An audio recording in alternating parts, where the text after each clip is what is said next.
যে মেয়েটা মাছ খেতে পছন্দই করতো না, সেই মেয়েটা আজ সবাইকে মাছ কেটে রান্না করে খাওয়ায়। মাছ খেতে পছন্দ করতাম না, মাছ ধরে এখন কেটে রান্না বান্না করে তো খাওয়াই, আবার মেয়েকেও রান্না করে খাওয়াই। মাছ ধরতে পারতাম না, আম্মুকে বলতাম কখনোই মাছ কাটবো না, কিন্তু এখন দেখেন বিয়ের পরে মেয়েদের জীবনটা কি অদ্ভুত। মায়ের বাড়িতে সব তারা নিজেরা করে খাওয়ায় আর আমরা খাই, আর শ্বশুরবাড়ি আসলে তাদের করে আমাদের খাওয়াতে হবে। এটাই নিয়ম চলে আসছে সব সময়।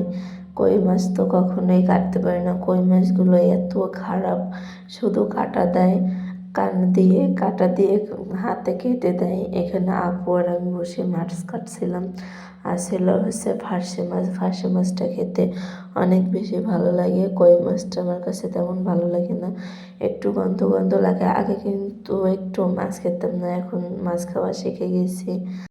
মাছ কাটতে কাটতে মাছ শেখা যায়, যদি না কাটি কখনো তাহলে কি শেখা যায়?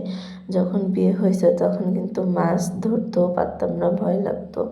আর এখন কিন্তু সব মাছই কাটতে পারি, মাছ মাংস বলেন যেটাই বলেন সব কিছুই পারদর্শী হয়ে গেছি। আর সব শিখাইছে আমার এই আপু, বড় আপু, মানে আমার ননদ। এত ভালো আপু, তার কি বলবো, আমাকে অনেক ভালো জানে সে, আমিও তাকে অনেক ভালোবাসি। দোয়া করি যেন সারা জীবনে এই ভালোবাসা থাকে। আর দেখুন মাছ কাটার সময় কত মেহমান আমাদের বাড়িতে, বিড়াল 3-4টে এসে বসে আছে, আরও ডগি আছে 3-4টা। সবগুলো অনেক বেশি বিরক্ত করে, মাছ কাটার সময় শুধু হাতে এসে থাবা দিতে চায়। আর কি করার, তবুও লাঠি নিয়ে ধাপে ধাপে তাদেরকে তো দাঁড়িয়ে মাছ কাটতেই হবে, মাছ না কাটলে তো হবে না। এখানে আপু মাছ কাটছে আর অন্যমনস্ক হয়ে আছে, যদি না হাতটা কেটে যায় তাহলে কি হবে। আর এখানে মাছ কাটতে কাটতে আমাকে একটা মাছের তো কাটা দিয়েই দেয়, হাতটা একটু ব্যথা হয়। সংসার জীবনে কত সংসারী হয়ে গেছি, মাছ কাটা শেষ করে মাছ ধুতে হবে, এরপরে প্যাকেটিং করে ফ্রিজে রাখতে হবে, সব কাজই নিজে হাতে সামলাতে হবে।